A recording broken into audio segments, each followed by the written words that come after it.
Good evening, everybody. Welcome to IAedChat Live. We are so pleased that you are joining us here this evening.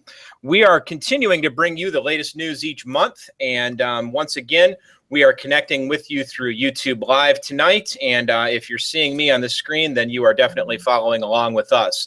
This is something, a platform that we utilize once per month, usually on the fourth Sunday of the month, where we welcome a guest. And tonight we have a very special guest. We're welcoming Trevor Ragan, and you can follow him on Twitter at train_ugly.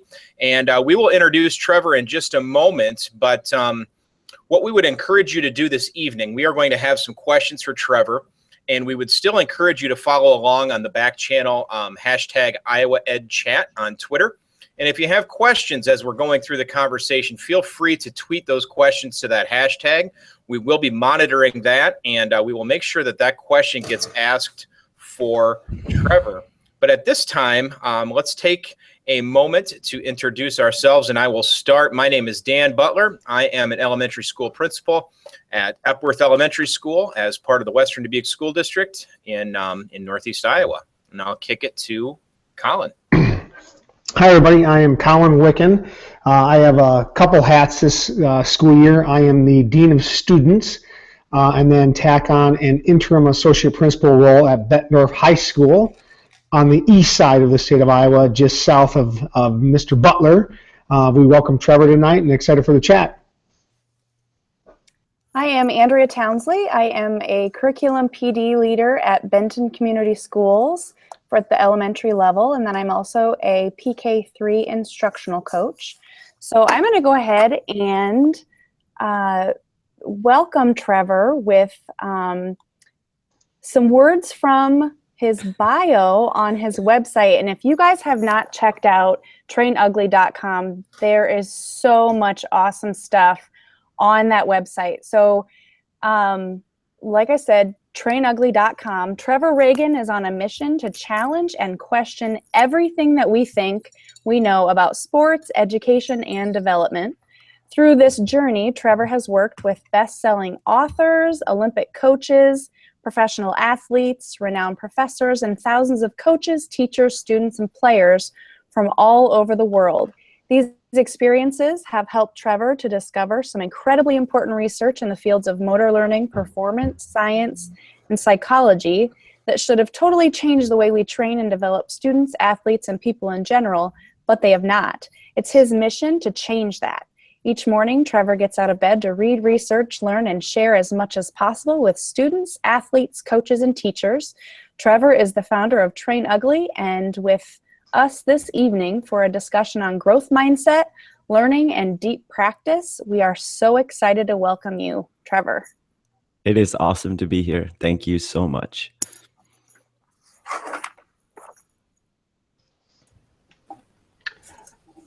Well, it looks like I will start things out, Trevor, with the first question.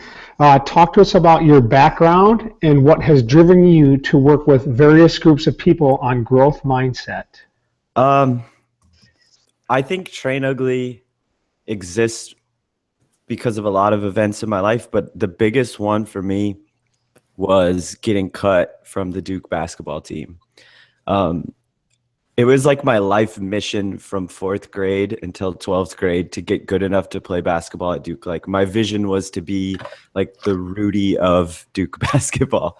And I went all in on that mission, and it was an awesome journey, awesome experience. I ended up being the very last guy cut. Like 100 people tried out for the 2 walk-on spots, and I was the last guy cut. And that was, at the time, like, devastating for me. But what happened when I fell short and when I failed there, it planted a seed in my head of like what could I have done better? Like, I thought I did everything that I could do, and I still fell short. And so again, that planted the seed of like, wow, like, how could I have approached my learning and development in a different way? And then that question sent me down a path of lots of research, lots of reading. But I think the most important thing is just the people I've been able to connect with, who have mentored me and taught me and sort of guided me in this journey. And so as far as the big event that led to all this. It was a big old failure that at the time sucked real bad. But that's why Train Ugly exists. That was the inspiration. And then from there, it's just a commitment to learning as much as I can about this developmental process and about the mental side of learning, and then sharing it in a way that helps people share it with their people. And so what I try to do is I take the research, I take the science, but then I create content that I think teaches it in an effective way. So whether that's a video, animation, article. So the majority of my time is spent learning and producing, and then the rest of my time is spent on the road where I get to go share in person. So pretty great job.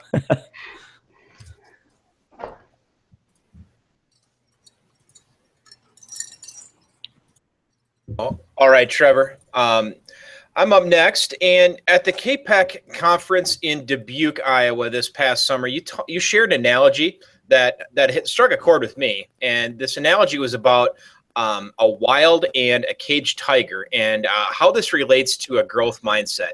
Would you do us a favor and share this analogy? Sure. Brief version with our listeners this evening. Yeah, and so I always start workshops with the jungle tiger story, and I think what it does is set the table for any conversation about learning.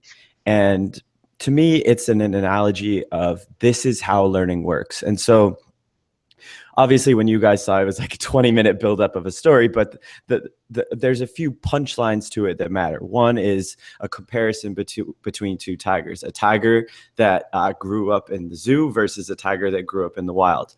And if you look at their life, they're literally on two ends of the spectrum as far as what their day-to-day looks like. Like the zoo tiger's day-to-day is very repetitive, very easy, very safe. Everything's done for it. And then the zoo tiger is like very random, very hard.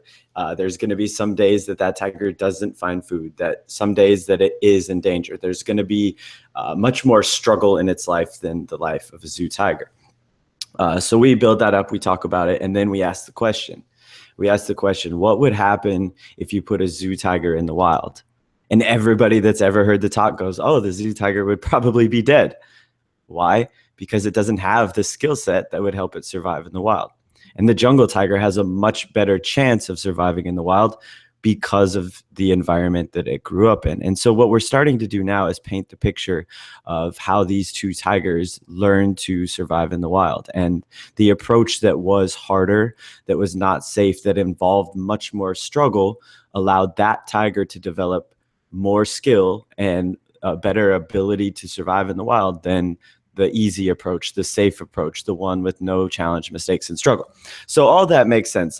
And we've given the jungle tiger talk to first graders, and we've also given it to Olympic athletes. And everyone that's ever heard it is like, yeah, jungle tiger is definitely the best way to learn. But then when it starts to get interesting is when you compare that learning approach to our learning approach. And so what we try to illustrate now is we all have comfort zones. The four of us, we all have comfort zones. Everybody watching has a comfort zone, and comfort zones come in all shapes and sizes. But the truth about comfort zones is if you're operating in it, it's hard to get better at the same time. And so our comfort zone is just like the cage in the zoo. When you're operating inside of that, it is easy, it is safe, you look good, there's very little struggle. But if we're just staying in there all the time, we're not going to grow. And that goes for you and me, and that goes for the people, the children we work with, it goes for everybody. And so what this really is an analogy of this is how learning works. We learn when we struggle. We learn outside of our comfort zone. That's how humans are built to learn. That's what all the science says. And Jungle Tiger sort of names that and gives it a visual. And I think the one point that we really try to drive home at the end is we have a big choice in this, and tigers don't have a choice, right? Like a tiger either lives in the zoo or lives in the wild, and that is that. We have a choice. The wild is all around us. Jungle tiger moments fill up our day, and then we have a choice. Are we going to be a jungle tiger and experience that moment and experience the struggle, the unknown, the risk in that moment, or are we going to hide? And most of the time we choose to hide. And so a big part of our message is to sort of set the table with this of if we give an entire workshop, sort of the progression goes, this is how learning works, Jungle Tiger. This is why you don't do it, AKA this is why you Zoo Tiger. And then this is how to get over that. And that's where growth mindset comes in. Growth mindset is sort of your helmet that you wear to survive in the wild and learn like a jungle tiger, if you were to think about it that way. Awesome. Thanks so much for that, Trevor. Great analogy. Can you please talk about the work that you've done with schools and how you've promoted Carol Dweck's research on growth mindset? What has been the impact of this work? The impact is hard to put into words. Number one, when I share, like, one thing that people notice is I'm very passionate about this, and I'm so passionate because this has changed me. Like, I'm not able to do what I do if I didn't have a growth mindset myself as much as I can. And again, growth mindset isn't something you always have or you can never have. It's like, it's a daily battle. And so you can sign up to fight that battle day to day and hopefully win more than you lose. And because of this information and because of this research, number one, it has changed me. And so when I teach it, I think it's a little more effective coming from, look, I understand what it's like to be on the other end of this spectrum. As far as the impact I've seen, you see it in students and athletes' faces. When you are teaching this and laying this out for students and helping them understand, like, the really important, like, the biggest piece of a growth mindset is essentially a belief in your capacity to grow. And if you really drive that home with anyone in a conversation, that is very empowering. And it's not fake empowerment. Like, there's a lot of fake motivation out there and fake empowerment. This is real. This is like using science to create this, to essentially change our story about what we tell ourselves as far as our capacity to grow. And again, it's just, I've seen it connect with second graders. I was honestly, the coolest day of my entire life. I was in Kansas a couple months ago and I did a workshop in a prison, and I spent a day in a prison working with inmates that are in this reentry program. So they've all been in for on average like 20 years, and they're all within a year of getting out. And we designed this workshop for them, and to see the shift that happened and the conversation that happened based on this information, like, it was mind-blowing. And so again, it's like, it's an empowering science. It's an empowering approach, an empowering way to look at the world, and an empowering way to, like, believe in yourself. And I think it's incredible to see it hit home with people. And again, like, a growth mindset is simply the belief in your capacity to learn and grow. The belief that skills are built, not born, and you can have them if you earn them. And we're straight up with people. Like, it's not easy to earn a skill. Like, it takes lots of time, but it is something that we all need to take to heart. Most of the good stuff in life are skills, right? Like, friendliness is a skill. Leadership is a skill. Public speaking is a skill. Being a great teammate is a skill. And if it's a skill, that means you can acquire that skill if you earn it. And that is such a powerful, powerful message to drive home. And again, everything that we teach is based in science. I'm not going around telling people you can do anything, right? I'm not going to play in the NBA. I wasn't good enough to play at Duke. You can't necessarily do anything, but I will go to bat for life on the fact that you can learn anything. And that is what all of the science is telling. That's what the research says. You can get really, really good at just about anything you want if you put in the time. This is a very fascinating machine. And if you give it enough experience and reps in a certain situation, it will shock you how much you can learn and how much you can develop. And I think too many people get caught up in the conversations of like head starts or ceilings, right? Like, oh, well, this student learns faster than the other, and this one's just naturally better. That doesn't really matter. It doesn't matter what the head starts are. It doesn't matter what we think our ceilings are. What matters is we all have a crazy capacity to learn and acquire skills, period. Like, let's talk about that, right? Like, it doesn't matter where we started. Every student that we work with has a massive capacity for growth, and they need to understand that, and we need to help them and empower them. And that is the essence of growth mindset. And then you build from there, right? Like, yes, it's one thing to believe in my capacity to grow, but let's have some conversations about what learning really looks like. That's where Jungle Tiger comes in. That's where we start to talk about how we design our practice. That's where we start to sell students and people on how important it is to make mistakes, but not just make them, but like use mistakes. And so growth mindset is the foundation of the talk, but then we build on top of it, and we draw from all sorts of areas of research there. But it starts with growth mindset. Like that's it. It's huge. And as soon as we can teach our students that, the better off they'll be. And then there's really no age that's too young to teach that. There are adults that we need to make sure that we all understand that. Yeah, I think, two things that I would like to drive home here. First is, if we're going to teach this, we have to walk the walk ourselves.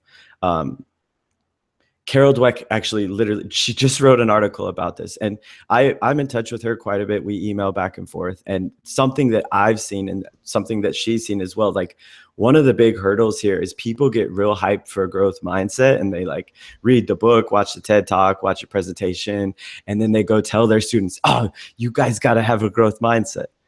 But if the leader doesn't implement a growth mindset themselves, like there's a clash there. Another clash that we see a lot of is we want our students to have a growth mindset. We want them to learn like jungle tigers, but then we create a culture that punishes the struggle, right? Like the essence of jungle tiger is this: do I have the belief in my capacity to escape my zoo, to escape my comfort zone? Do I believe that if I do that, I can solve problems? And do I have the capacity to grow out there? And can I face my fears of, oh man, I'm going to look bad when I do this? And so this is like, to go back to, this is why we zoo tiger. There's two reasons. One is our stories about the things we can and can't do. How do you knock down the cage? With growth mindset. But the other reason that we stay in the cage is our fear of looking bad. And so the progression goes, this is how learning works, out of our comfort zone. Why we don't venture out of our comfort zone very much? Because of our stories and our fears. The way to get over that is growth mindset. But if I create a culture in my classroom that punishes mistakes and failures, it's going to be so much harder for my people to escape their zoo, because they know, yeah, when I escape the zoo, it is hard and it is scary and I will fail and I'm going to get punished for that. So if I create that culture in one way or the other, I'm telling my people, stay in your comfort zone, do what you're good at. Because essentially what I'm saying is what matters here is looking good, and what matters here is performance. And if that's all that matters, the incentive is I need to look good, or that's the message. And the approach to looking good is usually to zoo tiger, is to do the things you're good at. And if you only do the things you're good at, like that's not the best way to learn and develop. And so we influence that. We influence that in our culture. Like, what is our classroom about? What is this team about? Are we about looking good, or are we about getting better? Because those are two different things, and they usually don't happen at the same time. And that's such an important thing that we need to remember. Sorry, that was like a 5-minute answer to a 10-second question. But. No, that's fine. That's fine. It's good stuff. Thank you. Absolutely. Hey, I got a question here from Jill Peters. What about those kids with survival skills that don't have a comfortable life? Aren't they constantly out of any comfort zone? Yeah, and again, this is a big part of the message that we've tried to build in, and especially after the prison presentation of like, look, we're very real about stuff. And my favorite workshop is actually about a 90-minute workshop, and it's about a lot of Brene Brown's work about vulnerability and failure and what that looks like. And the conversations we have there get very real, and we're upfront like, look, there are lots of different types of failure and obstacles that people face in life, and some of them are incredibly unfair. They really, really are. And that's just reality. And what we try to do is have a deep conversation about what failure means and how important it is to feel our way through that. Because society teaches us to shut off emotions, that it's not okay to feel afraid, that it's not okay to feel sad or defeated. What we try to do, inspired by Brene Brown, is to have a real talk about failure and help people understand that it is normal to feel those things. It is normal to feel discouraged and sad and let down. What really matters is, can we feel those emotions and then go to work on our actions? And so again, to answer the question more specifically, it's like, we are not telling people like, oh yeah, everything is great, like all the obstacles you meet are great. It's like, no, like some of this stuff is very hard and it sucks really bad. But no matter what obstacle we face, period, the big ones, the smaller ones, the unfair ones, the self-inflicted ones, we can still go to work between our ears. And that doesn't mean it's going to be less painful, but it will start to cut down on the suffering. And so a part of the conversation, and it's kind of hard to explain without having 90 minutes to set the table with it, but a big thing that we try to teach, there's a difference between pain and suffering. Pain is that feeling of, oh, I failed and it hurts. Suffering is when it starts to impact my behavior and my actions. And so what we teach students is this: you can feel pain, but learn like a scientist. And that's what we call, like, when you fail, you like go to work on it and figure things out. So you can feel pain and be a scientist at the same time, but you cannot suffer and be a scientist at the same time. And so we try to show them and outline the difference between the two. And honestly, it's had a huge impact on some students that really needed to hear that message. There's been some incredible conversations that have stemmed from that. And it's just, again, we try to live in reality and be very upfront with and understanding of like the incredible challenges that everyone faces. And so I don't know if I answered the question, but I think it's something that we have to keep in mind. All of this is an art. Like, I can outline principles all day, but there's no blueprint to the implementation. The implementation is a one-on-one conversation. It's understanding the person that you're trying to teach to, and understanding their background and understanding them as a person, and then using these principles to help empower them in one way or the other. And so it's that's the tough part.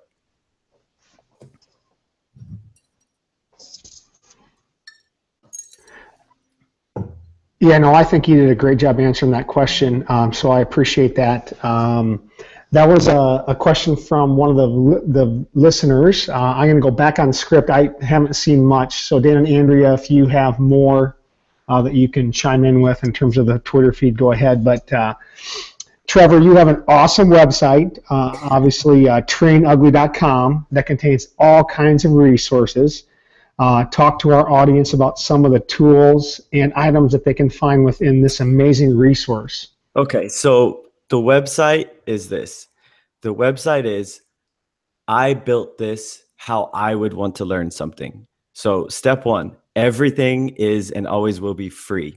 I'm not trying to sell you anything on the website ever. You could buy a t-shirt if you want, but I don't care. All the content is and always will be free. Everything that I learn goes on the website.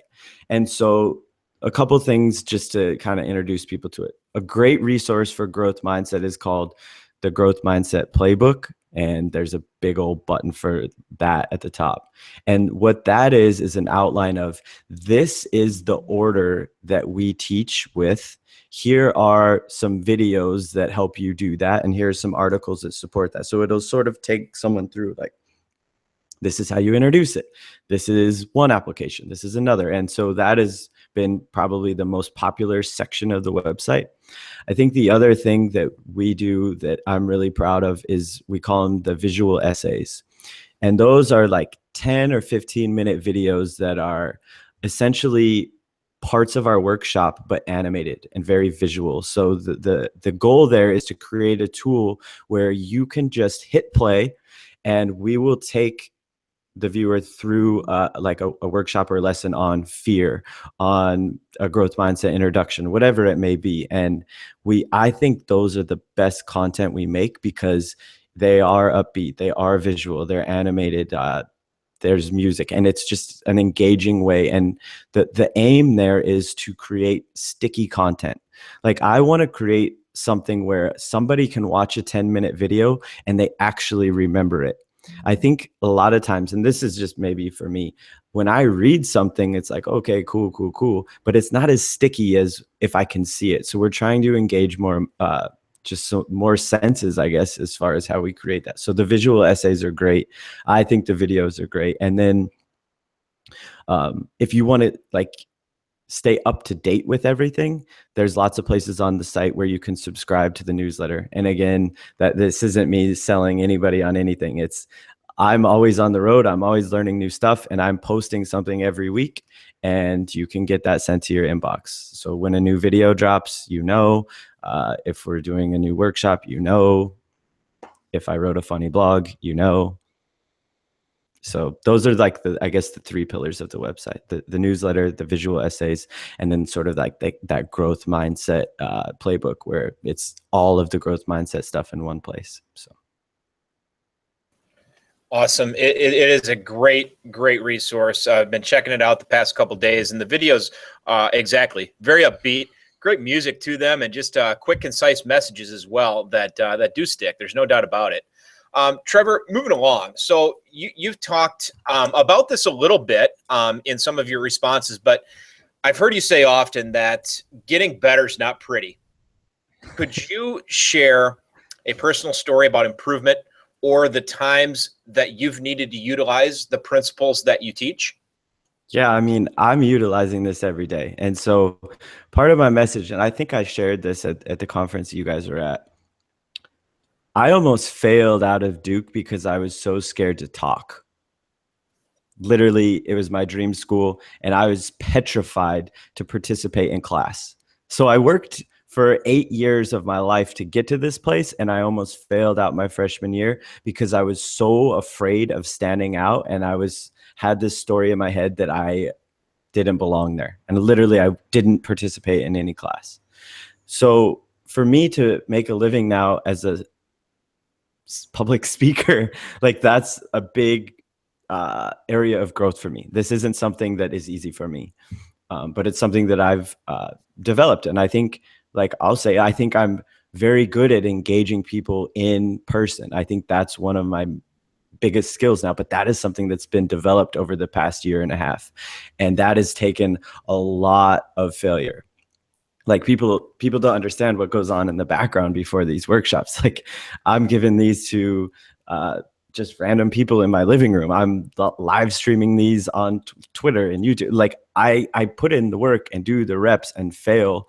So when I do get on the stage, it seems very polished and it seems like it's easy, but it's like, man, I spend a lot of time failing and working on this stuff. I spend a lot of time figuring out how to have these conversations. And so for me, when somebody sees a workshop, they see an hour or 4 hours of content, but there's months and months and months of practice that goes into that. For instance, like the talk that you guys saw, I probably gave that talk during the course of the summer. I gave workshops 4 times a day, 5 days a week for 10 weeks in a row at the camps that we do. And that's giving it to 4th graders, 5th graders, middle school students, high school students, and it's just working at it, experimenting. And sometimes, to be real, we totally fail. Like I'll have a 40-minute talk with a group of middle school girls that just flops. But then I'm real with them and I say, okay, like obviously that didn't hit home, but like, what do you think could make that better? So it's like I'm putting in the work and failing throughout the summer all the time with everything that we do. And that is something that I'm committed to because I understand that's how we're going to get good at sharing. When I make these videos, people do see the end product. It's animated, looks good and everything. But like, if I wish people could see what goes on behind the scenes. Like that's like a battle to create that content and learn the tools to produce it. So lots of failing going on, lots of ugly going on at the Train Ugly headquarters for sure. It's fantastic. Thanks. Appreciate it. So you talked a little bit about where to find or some things to find on your website, but could you specifically talk a little bit about the playbook? I shared the link on our IAedChat feed. Tell us a little bit more about the playbook. Yep. So the development. The playbook is, if like our workshop series now is, we need about 4 to 5 hours to cover everything. And I realized like we can only do so many of these a year. And so what I've done is, through the experimenting we've done and all the opportunities we've had to teach this and share this, every time we do it, we learn a more effective way of doing it. And so I'm always updating the playbook, but it's essentially this is the step-by-step order that we implement with. And so a couple cool things there. First, there's like a little sheet that people can download that's like a mindset checkup. And so this is something that Dweck actually developed, where it's like a series of 12 questions that gives you like a mindset score. So you can kind of see where you're at on the spectrum as far as fixing growth mindset. And it's kind of interesting to see like actually where your students are actually at. So you can download that there. And it's fun to do like a before and after. My mom's a teacher in Wyoming and she did this, and the before and after results were absolutely incredible. Like the shift of like, I think the average shift is like, I think 7 or 8 points, which is enough to shift someone from a fixed mindset to a growth mindset. And that was an average with like 200 students that she worked with. So that's on there. And then we have a good sort of introduction of like, okay, what is this growth mindset stuff? And I'm actually dropping a new video within a week that it's the best video I've ever made. But what it is, it's 10 minutes of this is what the heck a growth mindset actually is, because there's like lots of stuff out there now.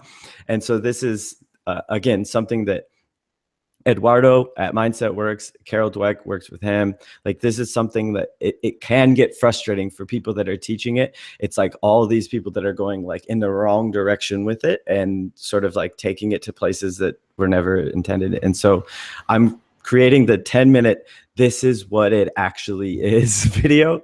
And I can't wait to launch it, but that will be on the playbook as soon as I'm done animating, and that takes a bit of time. So a good introduction about what it is. And then what we try to do is break it down to like the 2 things that matter the most when it comes to learning. And that is our beliefs towards learning, our growth mindset, and having real talks about fear. So beliefs and focus. Are we able to focus on growth rather than just looking good? And are we going to believe in our capacity to grow, or are we not going to believe in our capacity to grow? So that's what a fixed mindset is. And so if you really break this down, a growth mindset is 2 things. It is a belief in your capacity to grow, and it's a focus on growth and getting better. A fixed mindset is also 2 things. It is I don't believe in my capacity to grow, aka I can't learn that subject, that equation, that move, whatever it may be. And it's a focus that's more on performance, aka looking good.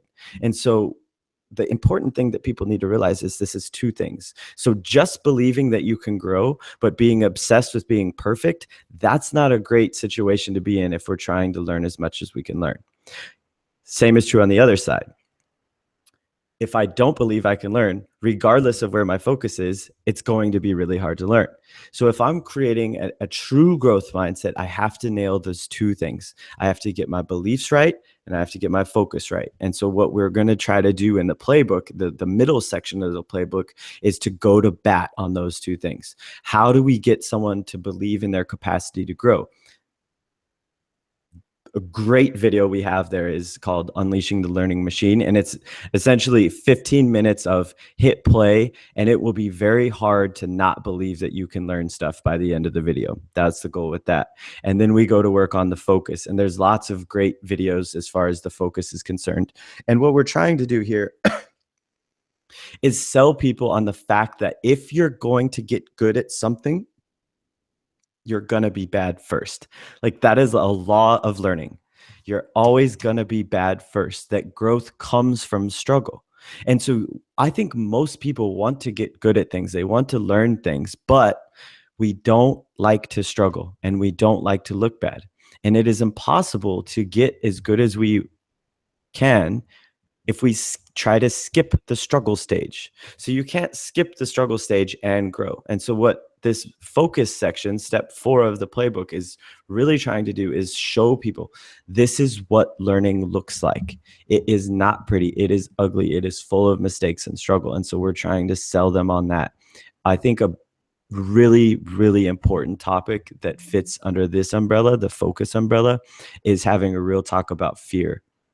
I think the way that I've approached fear for the past ever has been so wrong. And I think the way that most of us approach fear has been so wrong. And so we've definitely upgraded the way we approach fear as far as presenting it to students. And I guess like the short and sweet of that is just, we talked about lizard brain at that presentation, right? It's helping people understand that anytime learning is involved, anytime you escape the zoo, you're going to feel fear.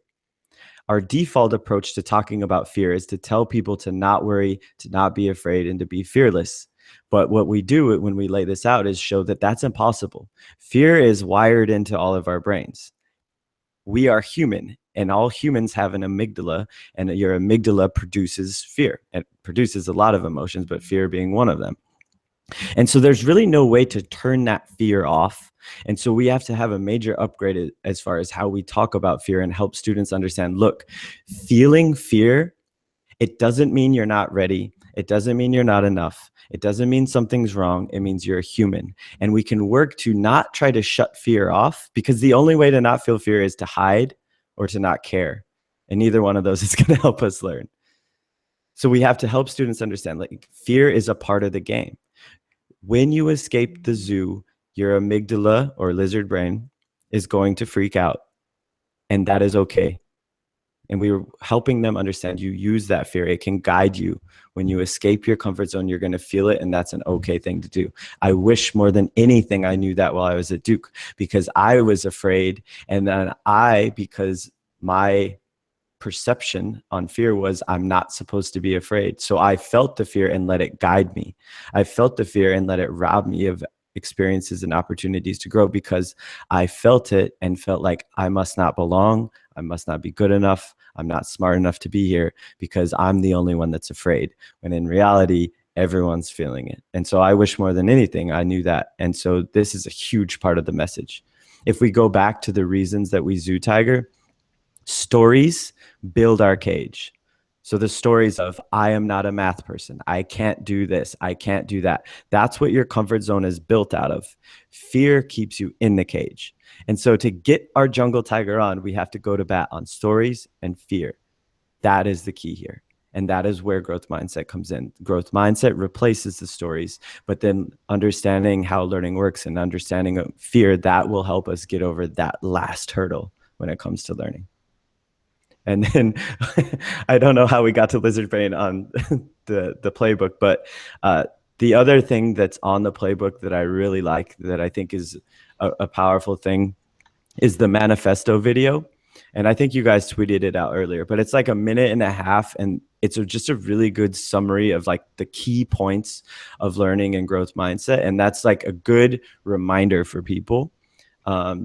And then it goes also into like the feedback stuff and how we can build a better culture around growth mindset. And then there's a really cool video. I spent a lot of time working and learning from the USA Olympic women's volleyball staff. From what I've seen, they're the very best at implementing growth mindset into their culture. And so they're a big reason that I actually moved out to LA. I just wanted to be around them so I can learn more from them. But there's a cool video on the playbook where I just sat down and hit record and asked them, like, okay, so how do you guys implement growth mindset? What does that look like? And it was just an incredible experience to get to do that. And so that's a cool video that's on the playbook as well. So again, I put everything I think that matters with growth mindset there, and it's in an order that makes sense, and it's in an order that's been tested literally thousands of times. So, and again, this is not a stagnant page. This is updated on a monthly basis. And like I said, there's a sweet video in the pipeline that I seriously can't wait to finish and launch. So always new stuff on the way. We're looking forward to that video, and I think there are already a lot of people digging into the website. So I'm definitely looking forward to digging in some more. Yeah, it's a cool place. And there's some funny stuff on there. Like, it's funny when I go speak and people mention like the random corners of the website. Like there's a dancing thing that some people find that's buried deep in the depths of the Train Ugly website. That's pretty funny. And there's some cool stuff there. Lots of good stuff on the blog if you dive into that. So I think the other thing on the website, and I'll be real about it, is my contact information is on there, my phone number and my email. And if anyone watching has any question about this, like text me, or don't call. Like, people don't call anymore, but text me or email me. And I love to talk about this. I love to brainstorm, and I love to connect with people that are in the trenches, because during those brainstorms and during those conversations, like, I learn so much. And so don't be shy about that. Any question about this at all, I love to talk about it, as you can probably tell.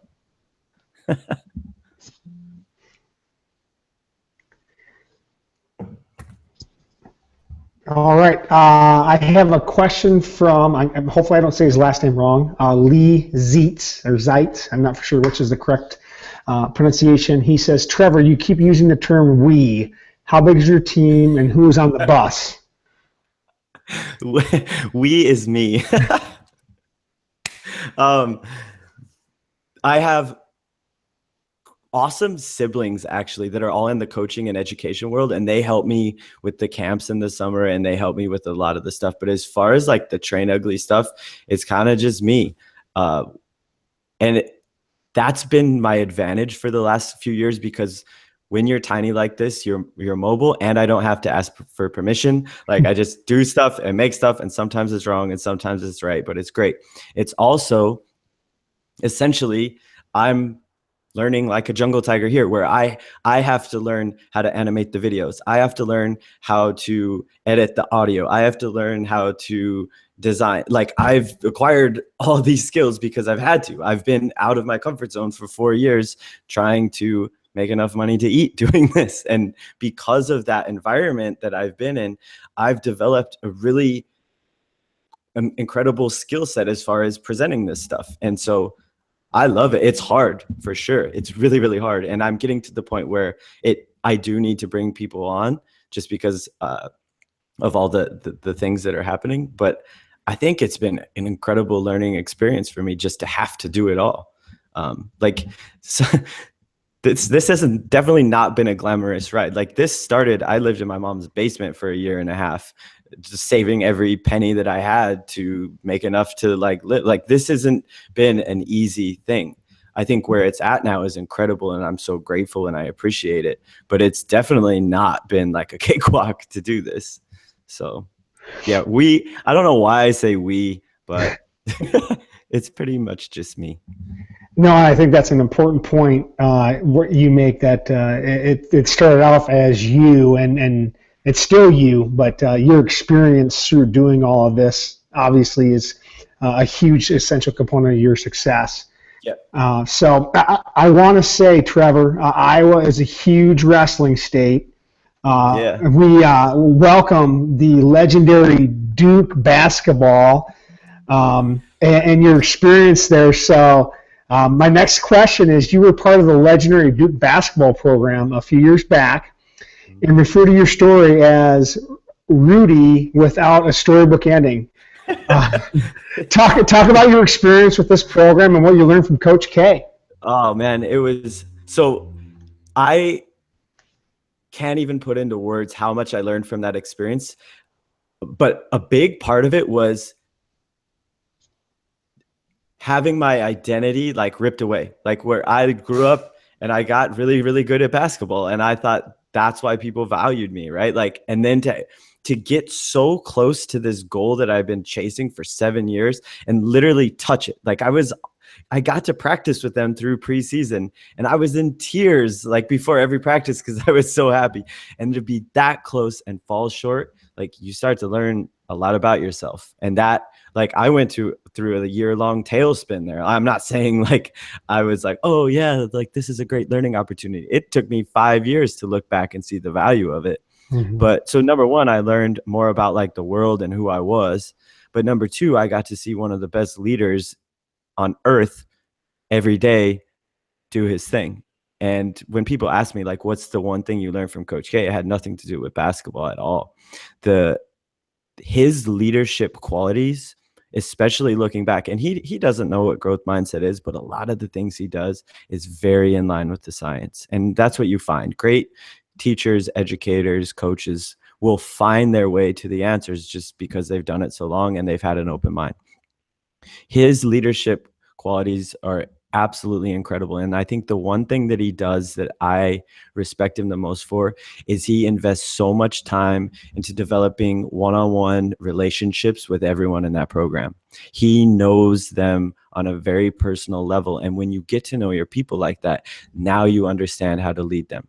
Teaching is not a cookie cutter approach. And like, even implementing growth mindset, you can't use a cookie cutter approach. It's not like do this, this, and this. It's like, no, these are the principles, but you have to have that one-on-one relationship where you know how and where to implement those principles in a conversation with that student. And so that Coach K, he knew what about my life, and I was just the Gatorade maker, right? Like I was like the sweat wiper upper and Gatorade maker, but he knew where I came from. He would make fun of me about being from Wyoming. Like, that guy invests so much time in relationships, but because of that, he's a more effective leader. And obviously he does 1,000 other things, but that was like, I'd say the one big thing that's always stuck with me, like incredible respect for how much time he spends on understanding and learning and connecting with his people.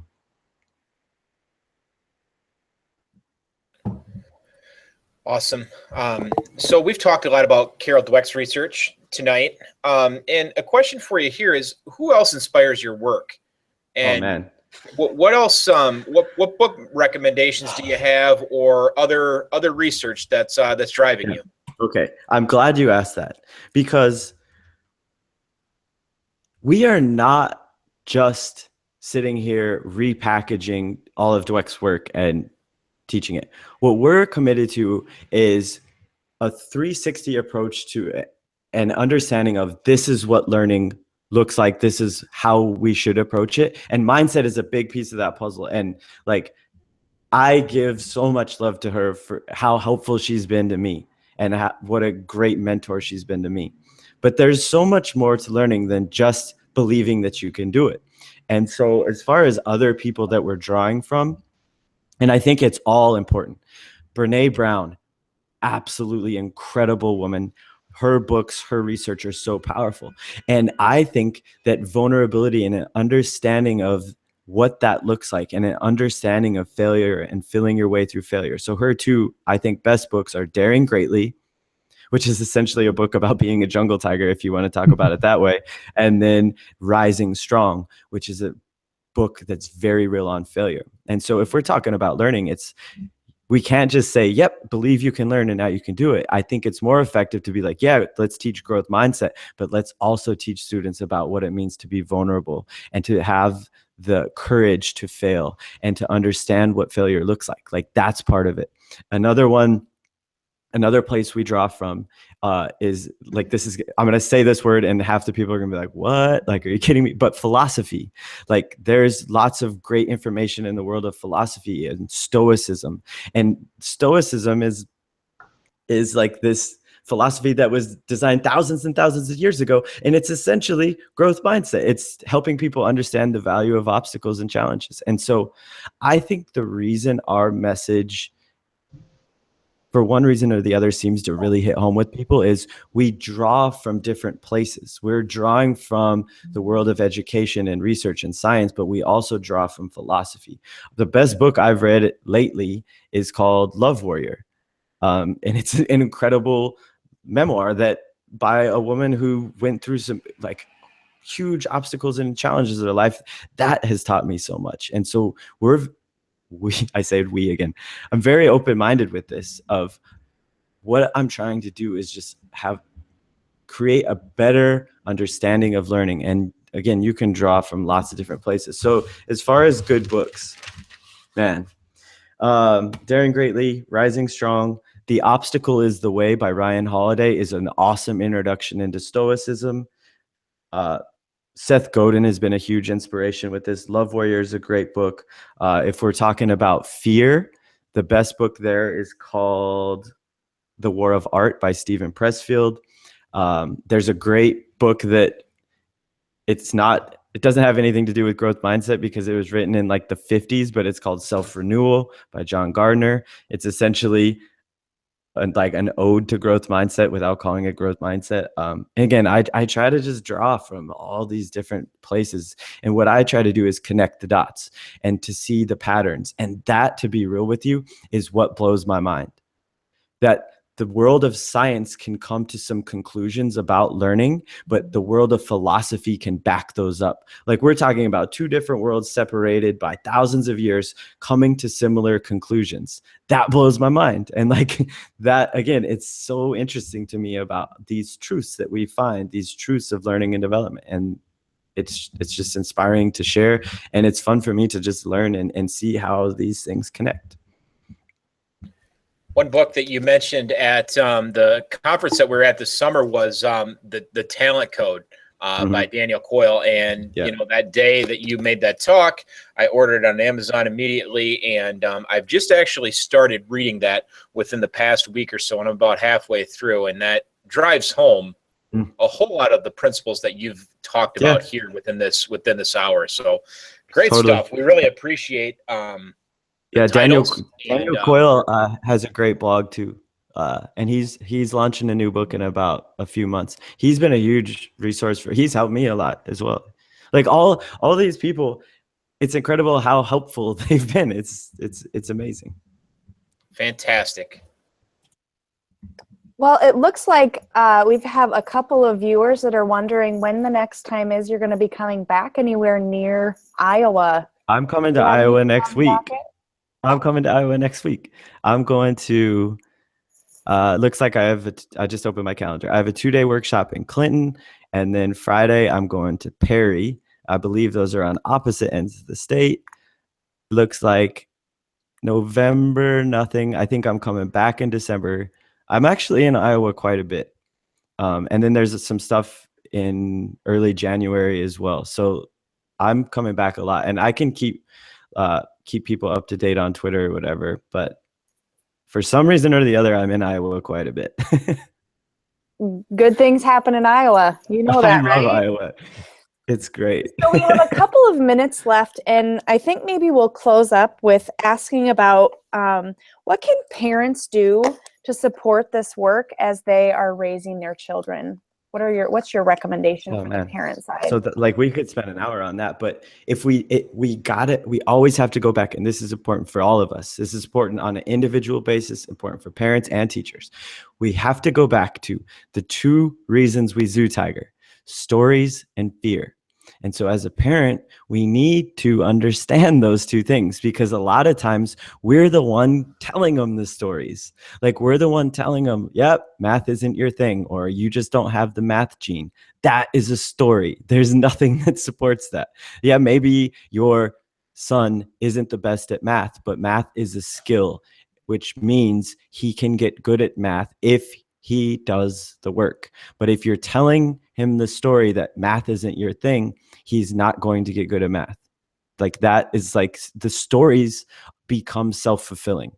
If we're going to zoom into those for a minute, like, we become our stories. If I tell myself I'm not a math person, I become not a math person. But the stories rob me of the reps and experiences I need. If I tell myself I'm not a shooter, well, then I'm never really going to shoot in practice. I never really shoot in a game, and then I'm not a very good shooter.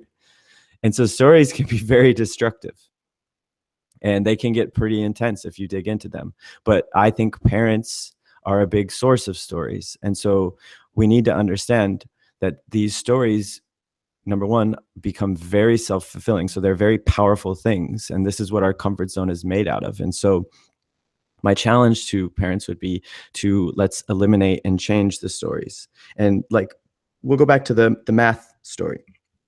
The story is, oh yeah, you're just not a math person. Reality is, look, maybe you're not the best at math right now. You know that, and I know that, but math is a skill, and skills are built, not born. And you can get good at that skill if you earn it. And I'm here to help you earn it if you need the help. And I'm here to do the work with you if this is something you want to do. That's living in reality. That's changing the story. And then understanding fear and understanding that we have a big resistance built in our head and a big fear of putting ourselves on the line and a big fear of messing up.